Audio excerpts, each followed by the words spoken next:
আমাদের সকলের মধ্যেই ইংরেজি শিক্ষার আগ্রহী রয়েছে, তাই আমাদের কাছে ইংরেজি শিক্ষার কোনো ভিডিও এলেই আমরা সেটা দেখার ইচ্ছা করি। কিন্তু দেখা যায় যে কিছু সময় পরেই তারা কোর্স বিক্রি করতে ব্যস্ত থাকে, কিন্তু আমাদের কাছে সমর্থ না থাকায় আমরা সেইভাবে ইংরেজি শিখতে পারি না। আমি এই চ্যানেলের মধ্য দিয়ে একেবারে সম্পূর্ণ ফ্রিতে ইংরেজি শিক্ষার ব্যবস্থা করেছি, শুধু দরকার তোমাদের দেখা।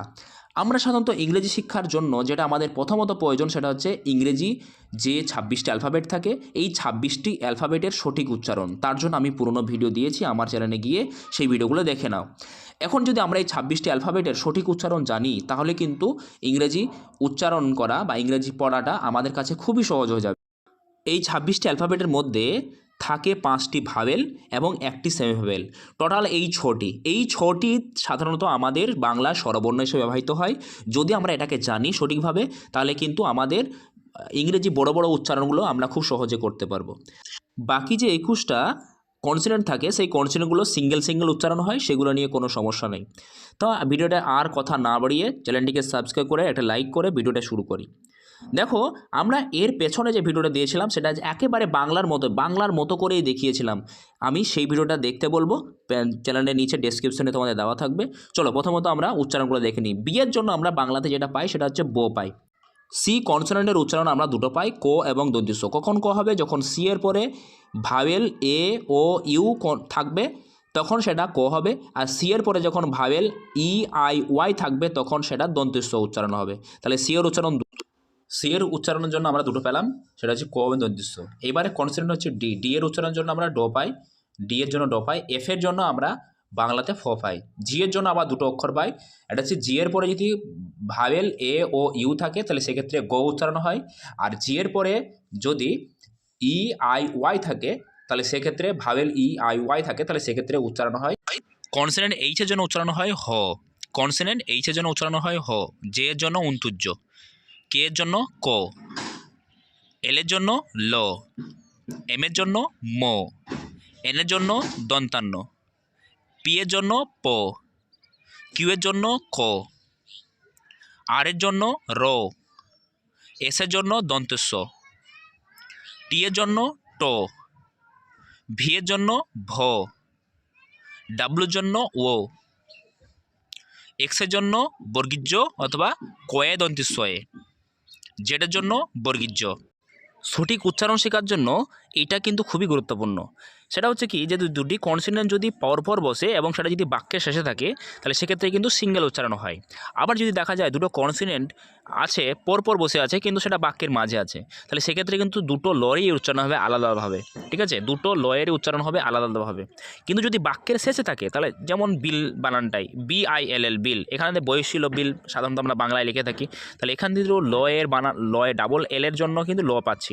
ঠিক আছে, এইভাবে বাকিগুলো যেগুলো আছে বাকিগুলোর ক্ষেত্রেও সেমভাবে হবে। যেমন ডাবল এল এর জন্য ল পাবো, ডাবল এফ এর জন্য ফ পাবো, ডাবল এম এর জন্য মো পাবো, ডাবল ডি এর জন্য ড পাবো। যেমন বিল্লাল বানা যদি দেখি, যে বিল্লাল BILLAL বিল্লাল, তাহলে এখানে দেখো ডাবল এলটা মাঝে আছে বলে সেক্ষেত্রে দুটো উচ্চারণ পাচ্ছি। কিন্তু এবার যদি দেখা যায়, দেখো ডাবল এল এর জন্য আমরা ল পাচ্ছি, ডাবল ডি এর জন্য ড, ডাবল টি এর জন্য টো পাচ্ছি। ঠিক আছে, সিঙ্গেল লেটার কখন হবে, যখন ডাবল লেটার কখন হবে সেটা কিন্তু আমাদের খুব ভালোভাবে খেয়াল রাখতে হবে, সেক্ষেত্রে কিন্তু আমাদের উচ্চারণটা অনেক বেটার হবে। যেমন আরও উদাহরণ যদি বলা হয় বিল অফ, ঠিক আছে, অফের ক্ষেত্রে ডাবল এফ আছে তবে কিন্তু একটা ফ। কিটেন, কিটেনের ক্ষেত্রে ডাবল টি আছে, তারপরে বাটারের ক্ষেত্রে ডাবল টি আছে কিন্তু সিঙ্গেল উচ্চারণ। ফিজ, FIZZ ফিজ, তাহলে ফিজের ক্ষেত্রে আবার শেষে আছে বলে একটা উচ্চারণ। এগ, দেখো ওডের জন্য ODD অড, তারপরে সরো SORROW সরো। আচ্ছা, এইভাবে কিন্তু আমাদের উচ্চারণগুলো হচ্ছে। ডাবল উচ্চারণ কখন হবে, সিঙ্গেল উচ্চারণ কখন হবে, তখন এই জিনিসটা কিন্তু আমাদের মনে রাখতে হবে। আচ্ছা দেখো, সিকে মানেও ক হয় আবার কে মানেও ক হয়, তাহলে সিকে মানে ক হয় আবার কে মানে ক হয়, তাহলে সিকে কখন ক বসবে আর কে কখন ক বসবে। যেমন ডাক বানান দেখো, DUCK ডাক, DUCK ডাক, তারপরে check CHECK check, CHECK check, তাহলে এখানে কিন্তু CH মানে হচ্ছে চ আর CK মানে হচ্ছে ক। ঠিক আছে, ম্যাচ বানানটা দেখো MATCH ম্যাচ, তাহলে TCH মানে হচ্ছে চ, ম্যাচ MATCH।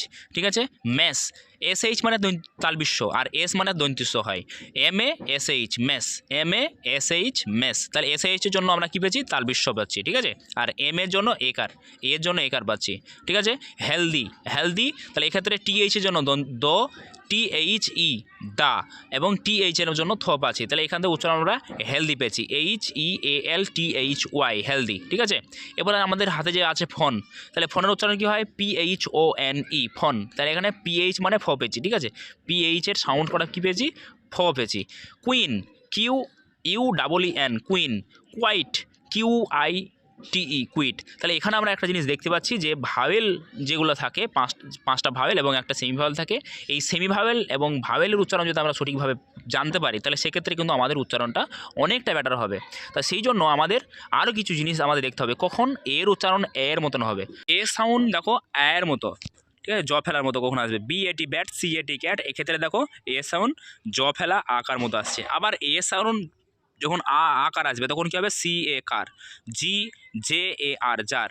ঠিক আছে, এর সাউন্ড আবার ও এর মতো আসবে, যেমন টল বল। ঠিক আছে, আচ্ছা মেই MAY মেই।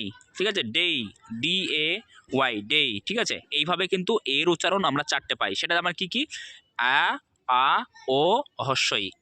পরের ভাবেল আমাদের ই। এবার ই এর উচ্চারণগুলো আমরা দেখব, ই এর উচ্চারণ কখন এর মতন হবে, যেমন BED বেড, ই এর উচ্চারণ কখন হবে আয়ের মতো, যেমন মাদার ফাদার।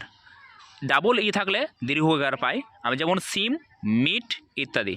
ঠিক আছে, সিম এবং মিট, এখানে দেখো সিম বানান SEEM সিম, এখান থেকে সিম বানানো পেলাম। এবং আয়ের উচ্চারণ হস্য যে পাই কখন কোন, যেমন বিট হিট BIT বিট। আবার আয়ের উচ্চারণ হস্যই আই পাই, যেমন নাইন ফাইন। ঠিক আছে, NINE নাইন, FINE ফাইন। আবার আয়ের উচ্চারণ আয়ের মতো পাই কেমন হবে, যেমন ফার্স্ট থার্ড। ঠিক আছে, এইগুলো। তাহলে আমরা দেখছি যখন আয়ের উচ্চারণ আয়ের মতন হবে, যখন পরের আয়ের পরের অক্ষর কী হবে, আর থাকবে। আয়ের উচ্চারণ কখন অন্তুস্থ হবে, যেমন hire HIRE hire, fire FIRE fire. ঠিক আছে, আয়ের উচ্চারণ আয়ের মতনও হয়। ঠিক আছে, অন্তুস্থ আয়। আচ্ছা, এবার হচ্ছে পরের কনসোনেন্ট হচ্ছে পরের ভাইবেল হচ্ছে ও এর উচ্চারণ যেমন মড বড ইত্যাদি, MODE মড। ঠিক আছে, ও এর উচ্চারণ যখন ও এর মতো হবে, যেমন SON সন, COT কট, সন কট। ও এর উচ্চারণ যখন দীর্ঘিকার। ঠিক আছে, যেমন জু। তারপরে হচ্ছে মুন। ইউ এর উচ্চারণ, এবার ইউ এর উচ্চারণ হচ্ছে হুস্সু, যেমন পুল PULL পুল। ইউ এর উচ্চারণ যখন আয়ের মতো, যেমন বাট মাড হাট BUT বাট। ওকে, আচ্ছা, ইউ এর উচ্চারণ যখন দীর্ঘিকার, যেমন জুন। ঠিক আছে, ইউ এর উচ্চারণ যখন ইউ এর মতো, যেমন কিউট মিউট ইত্যাদি। এবার আমরা সেমিভাবেল উচ্চারণগুলো দেখব। সেমিভাবেল ওয়াই যখন অন্তুস্তর মতো উচ্চারণ, যেমন বাই ইয়াক। ঠিক আছে, সেমিভাবেল ওয়াই যখন হস্যের মতন উচ্চারিত হয়, যেমন জিম সিটি সরি। ঠিক আছে, জিম সিটি সরি, এক্ষেত্রে দেখো। আবার ওয়াইয়ের উচ্চারণ আয়ের মতনও হয়, যেমন মাই ক্রাই ফ্রাই। ঠিক আছে, মাই ক্রাই ফ্রাই, অর্থাৎ যখন সেমিভাবেলটা শেষে থাকে তখন কিন্তু আয়ের মতো উচ্চারিত হয়। সেমিভাবেল যদি শেষে থাকে কোনো বাক্যের, তাহলে সেক্ষেত্রে কিন্তু তার উচ্চারণটা আয়ের মতো হয়। দুটো বা তিনটে লেটারের শব্দে যদি ভাওয়েল AEIOU থাকে, তাহলে সেক্ষেত্রে ভাওয়েলগুলো যুক্ত হয়ে তার সাউন্ড কেমন হবে সেটা আমরা দেখব। প্রথমে বলি, ভিডিওটা একটু পজ করে নিজের উচ্চারণ করো, তারপর আমি উচ্চারণ করে দিচ্ছি। ঠিক আছে, যেমন bag pan tap tax mat bat cat and add. ঠিক আছে, এইগুলো কেটে কেটে নিজেরা উচ্চারণ করবে। এই ভিডিওটা এই পর্যন্ত, আমরা পরবর্তী ভিডিও নিয়ে আসছি। আমাদের নিয়মিত ভিডিও পেতে অবশ্যই চ্যানেলটিকে সাবস্ক্রাইব করো এবং পাশে বন্ধুদের সাথে শেয়ার করে দাও, একটা লাইক করে দাও। তোমাদের সুন্দর লাইক এবং কমেন্টগুলো আমাদের ভিডিও বানাতে উৎসাহ করে। ধন্যবাদ, এই পর্যন্ত।